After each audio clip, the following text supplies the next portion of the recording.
யார பத்தியும் கவலை இல்லை. வாப்பா எவ்வளவு கஷ்டப்படட்டும். சரி, இதோடி முடிஞ்சிட்டா. அவர் வாப்பா சொன்னார்ல, அதே புகாரில வருது பாருங்க. ரசூலுல்லாஹி ஸல்லல்லாஹு அலைஹி வஸல்லம் வீட்டை தட்டுறாரு. ஜாபிர், மகன், அல்லாஹ்வின் தூதரை, உங்களுக்கு தெரியும் என்னுடைய தந்தை கடன்களை வைத்திருக்கிறார். என் தந்தை என்னிடத்திலே சொன்ன உபதேசம், என் தந்தைக்கு கடனை நான் அடைத்தே ஆக வேண்டும். ஆதலால் என்னுடைய தந்தைக்காக நான் சில பொருட்களை எடுத்து வச்சிருக்கிறேன். நீங்க துஆ செய்யுங்க. நீங்க, நான் கூட்டுவாரன், யாரெல்லாம் என் தந்தைகிட்ட கடன் வாங்கினாங்களோ உங்க முன்னாடி அந்த கடன்கள் யாவும் என்ன செய்யப்பட வேண்டும், கொடுத்து முடிக்கப்பட வேண்டும் என்பதாக தந்தையினுடைய 9 சகோதரியையும் பார்க்கிறார். தந்தை விட்டு சென்ற கடன்களை எல்லாம் அடைக்கிறார். வெறும் 20 வயசுல தந்தையினுடைய அத்தனை கனவுகளையும் நிறைவேற்றியவர் ஜாபிர் ரலியல்லாஹு அன்ஹு. அத்தனை சகோதரிகளையும் மனமுடிக்க வைத்து, அத்தனை சகோதரிகளையும் கண்ணியமாக வாழ வைத்து, இவரும் எப்படி இருந்தார், தன்னுடைய இன்பத்தை மட்டும் காணாமல் பல சகோதரர்கள் திருமணம் முடிச்ச உடனே அவ்வளவு நாள் வாப்பா காசுல உட்கார்ந்து சாப்பிட்டுருக்கோம். அவ்வளவு நம்ம அணியக்கூடிய சட்டை யார் காசு சகோதரர்களே, நம்ம உண்ணக்கூடிய உணவு யாரினுடைய உணவுகள், நாம் தங்கிய வீடு யாரினுடைய வீடுகள். பல சகோதரர்கள் இவர் சம்பாதிக்க ஆரம்பிச்ச உடனே பாப்பாவை பார்த்து பேசுவார், நீங்க எல்லாம் என்ன பெருசா சம்பாதிச்சிட்டீங்க பாத்தீங்கல்ல, நாங்க எவ்வளவு சம்பாதிக்கிறோம் பாத்தீங்கல்ல, உங்களுக்கு திறமை இல்ல, எங்க காலத்துல நாங்க எவ்வளவு சம்பாதிச்சிருக்கிறோம். ஆனா என்ன சம்பாத்தியம், ஆனா லட்சங்களை நாம் சம்பாதித்தாலும், கோடிகளை நாம் சம்பாதித்தாலும், இந்த இடத்திலே நம்மை கொண்டு வந்து நிப்பாட்டியது என்னுடைய தந்தையினுடைய வேர்வைகளும் சிரமங்களும் கஷ்டங்களும். பல சகோதரர்கள், பாப்பா ஒரு நாளைக்கு 500 ரூபாய் சம்பாதிப்போரா இருப்பார், பாப்பா ஒரு நாளைக்கு 300 ரூபாய் சம்பாதிப்போரா இருப்பார். ஆனா ஒரு நாள் கூட ஒரு கவல உணவுக்காக நடு ரோட்டிலே நம்மை கையேந்த விடவில்லை அல்லவா நம்முடைய பாப்பா. நம்முடைய தந்தை யாரிடத்திலும் கடன் வாங்கியதாக, அல்லது உங்க வாப்பா என்கிட்ட கடன் வாங்கிட்டாரு, நீங்க எல்லாம் எங்க கடனை அடைக்கணும் சொல்லி நம்ம வீட்டை தட்டிய கடன்காரர்கள் எங்காவது உண்டா? ஆனா பாக்குறோம், கொஞ்சம் வளர்ந்ததற்கு பிறகு, நம்ம சம்பாதிக்க ஆரம்பிச்சதற்கு பிறகு, அதை விட இது பெரிய ஒரு கொடுமை.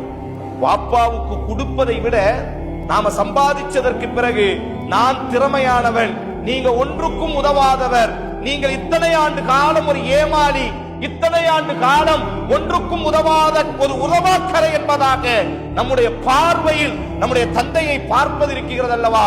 இதை விட ஒரு பெரிய முசீபத் எதுவும். நன்றி கெட்டத்தனம். நம்ம வாழ்ந்த வாழ்க்கை சிறு பிராயத்துல இருந்து நமக்கு நம்ம நல்ல ஒரு வாப்பா கிடைச்சிச்சு, நம்மளை டிகிரி படிக்க வைக்கக்கூடிய அளவுக்கு, காலேஜில் சேர்க்கக்கூடிய அளவுக்கு, நினைச்சதை வாங்கி கொடுக்கக்கூடிய அளவுக்கு நமக்கு ஒரு வாப்பா கிடைச்சிச்சு. ஆனா நம்ம வாப்பாவினுடைய வாப்பா அந்த சூழல்ல இல்ல. சாதாரணமா என்ன செய்யறோம், மகன் 1 லட்சம் சம்பாதிப்பார், மகன் வாப்பாட்ட சொல்வார், மாசம் உங்களுக்கு 2000 ரூபாய் நான் தந்துடுறேன், உங்களுக்கு வேற என்ன பெரிய காசு செலவாக போகுது. அன்பு சகோதரர்கள், தந்தையாக ஒரு நாள் நாம் உணர்வோம், நம்ம தந்தைக்கு அந்த 2000 ரூபாயும் வேண்டாம். ஒரு தந்தை என்ன எதிர்பார்ப்பார் தெரியுமா, நம்முடைய மகன் இன்னும் நம்மைத்தான் உயர்வாக உலகத்தில் நினைத்துக் கொண்டிருக்கிறான் என்பதை மட்டும்தான் ஒரு தந்தை எதிர்பார்ப்பார். அவருக்கு இந்த 2000 5000 தேவையில்லை. சாதாரண லட்சங்களை சம்பாதிச்ச உடனே பாப்பா அக்கௌண்ட்டுக்கு ஒரு 2000 ரூபாய் ஏற்றி விடுறோம், அல்லது வாப்பா அக்கௌண்ட்டுக்கு ஒரு 3000 ரூபாய் ஏற்றி விடுறோம். அதனால்தான் ஒரு வாலிபன் சொன்னான், என் தந்தையினுடைய பொருளாதாரத்தை எனக்கு செலவு செய்வதற்கு இருந்த சுதந்திரம், என்னுடைய பொருளாதாரத்தை எனது தந்தை செலவு செய்வதற்கு சுதந்திரத்தை நாங்கள் கொடுக்கவில்லை. பாப்பா என்ன எதிர்பார்ப்பார் என்றால், நாம வாங்கக்கூடிய அந்த முழு சம்பளத்தை அவர் கையில கொடுக்கும் பொழுது 1 ரூபா கூட எடுக்க மாட்டார் சகோதரர்களே. ஆனா அவர் எதிர்பார்க்கிறது என்ன தெரியுமா, நம்ம மகன் நம்மிடத்தில் தான் எதையும் முதன்மையாக பகிர்ந்து கொள்ளக்கூடியவன். இன்றும் எனது மகன் பல இடங்கள்ல பாப்பாவினுடைய அந்த கண்ணாடி உடைஞ்சிடும், மூக்கு கண்ணாடி, வயசானதுனால அவர் பேப்பர் படிக்கக்கூடியவரா இருப்பாரு. ஆனா வாய் விட்டு அவருக்கு கேட்டு பழக்கம் இல்லாத ஜீவன் அல்லவா நம்முடைய தந்தை. கொடுத்து கறந்த கொடுத்து சிவந்த கரங்களுக்கு சொந்தக்காரர் நம்முடைய தந்தை. எல்லாரினுடைய தந்தையும் அப்படித்தான். நமக்கு கொடுத்திருப்பாரு, நம்ம உமாவுக்கு கொடுத்திருப்பாரு, அவர் கூட பிறந்த அக்கா தங்கச்சிக்கு போய் கொடுத்திருப்பாரு. இவரா கறி எடுத்தார்னா கூட 1/2 கிலோ எடுத்து அக்கா தங்கச்சிக்கு போய் கொடுக்கிறது.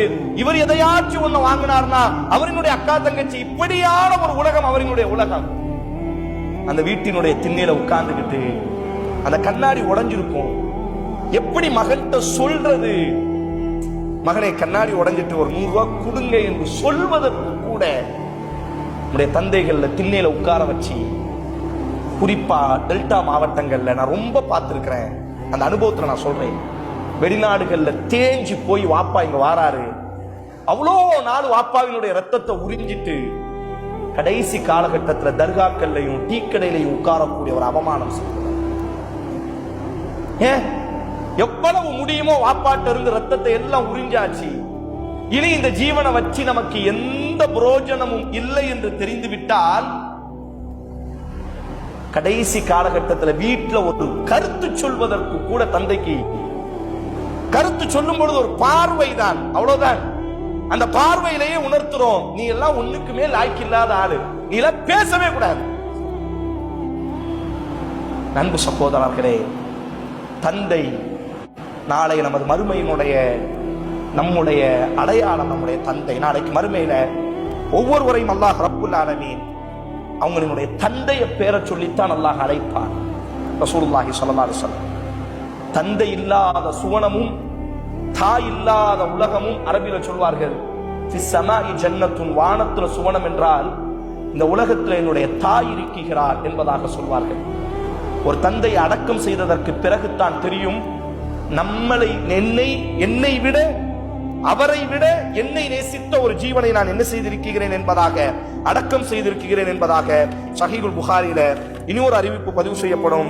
ஒரு நபித்தோழர் எப்படி தன்னுடைய தந்தையினுடைய அந்த சுமைகளை சுமந்து கொண்டு இந்த உலகத்தில் வாழ்ந்தார் என்பதற்கு சஹீஹுல் புகாரில இந்த செய்தி பதிவு செய்யப்படுகிறது. கொஞ்சம் நீளமான ஒரு செய்தி தான், ஆனா நமக்கு ரொம்ப படிப்பினை இருக்கக்கூடிய ஒரு செய்தி. ஜுபைர் இப்னு அவ்வாம் ரலியல்லாஹு அன்ஹு, அபூபக்கர் ரலியல்லாஹு அன்ஹுடைய மருமகன். அபூபக்கர் ரலியல்லாஹு ஆயிஷா ரலியல்லாஹு ஒரு மகள் இருந்துச்சு, அஸ்மான்னு ஒரு மகள் இருந்துச்சு. இந்த அஸ்மாவினுடைய கணவர் தான் யாருன்னா ஜுபைர் ரலியல்லாஹு. இவரினுடைய மகன் யாருன்னா அப்துல்லா. இந்த ஜுபைர் ரலியல்லாஹு அன்ஹு ஜமல் யுத்தத்தில் என்ன செய்தார்கள்? மரணத்தை ஷஹீதானார்கள். அந்த நாளை பத்தி அவருடைய மகன் சொல்றாரு பாருங்க. லம்மா வக்கஃப ஜுபைரு யௌமல் ஜமல், அந்த உஹதுல அந்த நடந்த மாதிரியே இங்க நடக்கு பாருங்க. ஜமலினுடைய யுத்தம் நடந்த அந்த நாள்ல முஆவியா ரலியல்லாஹு, ஆயிஷா ரலியல்லாஹு அன்ஹா அவர்களுக்கும் அலி ரலியல்லாஹுக்கும் நடைபெற்ற ஒரு விரும்பத்தகாத ஒரு யுத்தமாக மூலவில்லை. எதிரிகள் திட்டமிட்டு என்ன செய்து விட்டார்கள்? குழப்பத்தை உருவாக்கிட்டாங்க. அப்ப தன்னுடைய அந்த ஜுபைர் இப்னு அவ்வாம், அங்க கூடிய நபித்தோழர், அவரினுடைய மகன், சின்ன பையன், ரசூலுல்லாஹ் மதீனாக்குள்ள வந்த 1 வருஷத்துல பிறந்தார். இந்த யுத்தம் நடந்தது கிட்டத்தட்ட ரசூல் ஸல்லல்லாஹு அலைஹி வஸல்லம் மரணிச்சு ஒரு 23 வருஷத்துல நடந்துச்சு. அப்ப அவருக்கு வயசு மொத்தம் எவ்வளவு இருக்கும் அப்படின்னு சொன்னா ஒரு 25 வயசு 26 வயசு இருக்கக்கூடிய ஒரு மகன். தானி, அவர் சொல்றாரு, எங்க வாப்பா என்னை அழைச்சாரு. ஃபகும்து இலா ஜம்பிஹி, நான் ஒரு பக்கத்துல போனேன், என்னை அப்படி கெட்டி அணைச்சுக்கிட்டாரு. யா புனை, என்னுடைய மகனே, இன்னஹு லா யுக்தலுல் யௌம இல்லா வாலிமன் அவ் மதுலூமன், எனக்கு தெரிஞ்சு நாளைக்கு அநியாயக்காரர்களுடைய கை ஓங்க போது நான் மரணித்து விடுவேன் என்பதாக நான் நினைக்கிறேன். வ இன்ன மின் அக்பர ஹம்மி லதைனி, எனக்கு இருக்கக்கூடிய பெரிய கவலை என்னன்னா மரணிப்பதல்ல, என்னுடைய கடன்கள் தான் எனக்கு பெரிய கவலை. இவருக்கு ரொம்ப கடன் இருந்துச்சு, கிட்டத்தட்ட 25 லட்சம் அளவுக்கு கடன் இருந்துச்சு. அந்த கடனுக்கான காரணம் என்னன்னா, அதே புகாரில வருது, இவர் அரசு பதவியில உட்காரவே இல்லை. எவ்வளவோ பதவியை போட்டு கொடுத்தாங்க, உமர் ரலியல்லாஹு, உஸ்மான் ரலியல்லாஹு, அதெல்லாம் உட்கார மாட்டேன்ட்டாரு. இவர்கிட்ட ரொம்ப அமானிதத்தை பேணக்கூடியவர். இவர்கிட்ட தான் என்ன செய்வாங்க, இன்னைக்கு பேங்க் இருக்கா இல்லையா பொருட்களை பாதுகாக்கிறதுக்கு, அன்னைக்கு இவர் தான் பேங்க், இவர் தான் எல்லா பொருட்களையும் பாதுகாப்பாரு. எல்லாரும் வந்து என்ன செய்வாங்க, இவர்கிட்ட கொண்டு வந்து நகைய பொருளை கொடுக்கும் பொழுது அப்ப அவர் சொல்வாரு, நீங்க இந்த தாரீங்க, இதை நான் அமானிதமா வச்சுக்கிறதுக்கு எனக்கு ரொம்ப சிரமம்,